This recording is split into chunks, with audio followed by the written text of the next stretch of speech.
What's up, everybody?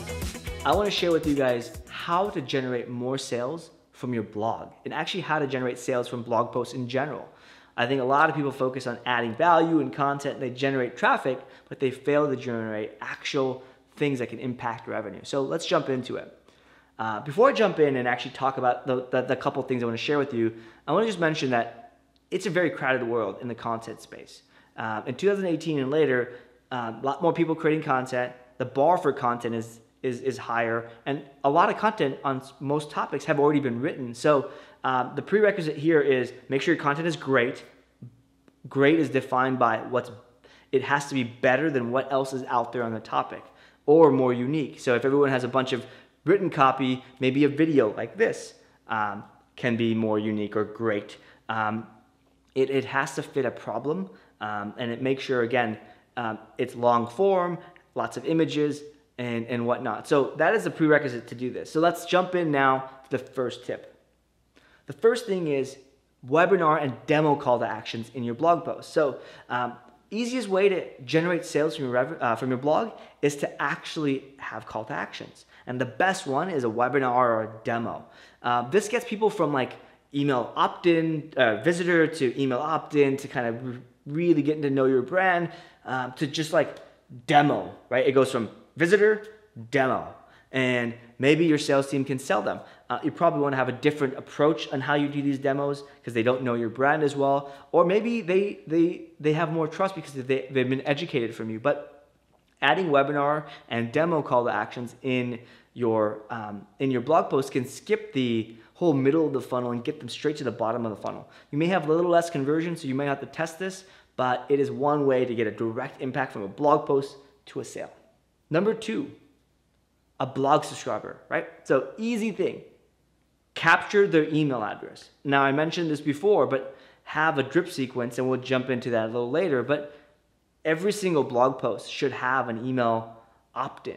Every single page in your blog or content should have a way for people to subscribe. Really, really low-hanging fruit, and you can nurture them into a customer or into some form of revenue. Number three, content upgrades.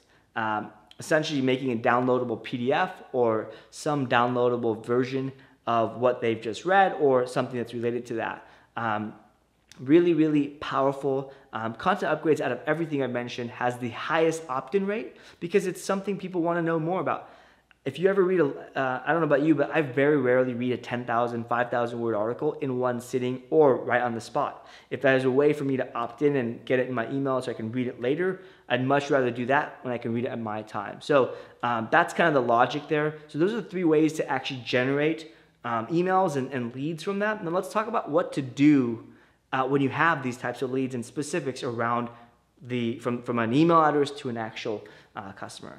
So for your webinar and demo leads and email addresses, you want to create a specific email drip sequence that starts with getting them to join the webinar or the demo. Maybe a couple days later, maybe again you have to figure out the cadence. Let's say somebody signs on Monday and you have the demo on Friday or the webinar on Thursday. Well, you have a couple of days to email them. So email them. Maybe email them some more content, or maybe give them some tips on what to prepare, or more advice or things on the speaker. But also ultimately, you can do a 3 to 5 email drip sequence on a webinar. Now, a lot of people on demos, it's not 100% show rate. It's probably closer to 50, 60%. And so you can set up follow-up emails that say, hey, looks like we missed you. Would you want to jump on a call another time? So essentially 3 to 5 email drip there. Now, when you're done with that drip, put them into the blog subscriber drip sequence so they continue to get content on a regular cadence. So let's jump into the blog subscriber sequence. What I usually do for my blog subscriber sequence is I create an email drip series for the first month or two of the subscription to my blog, to my site, what have you, and I share somewhere between 5 to 7 pieces of my best content. So over the course of 1 or 2 months, I'll send them an email or so of my best content. Again, based off of high traffic, best engagement, what have you. Again, most of your best content, or at least for me, is behind me. And I try my best to create new great content all the time, but not all of them are hugely successful. So send customers your best content that your customers or your people have already given you feedback on. And then when they're done with that drip, then you can email them new things. But this way they're primed into essentially buying from you or ready to go and buy from you. So a quick example of this is at Web Profits, when somebody subscribes to our email list, they go through one, we're targeting VP of marketing and CMOs. And so we know their problems because we've asked them and we've created content around their problems. And so we know they have problems with hiring, how to get resources and budget, how to get their marketing ideas implemented into the product, into the service, how to pretty much get it across dev and get them excited about it, and a few other things related to that nature. But essentially, we know our problems. We know their problems. So we drip them with content that adds value to their lives. And over time, they build more trust and we become a resource. And then at email number 8 or 9, we ask them what their biggest problem is in marketing, and we try to get them on a demo or a sales call. Works really, really well because we've trusted them. And if they say no, the people who don't jump on a call, we get them on our normal blog subscriber list. So now they get regular weekly emails from us about the latest content.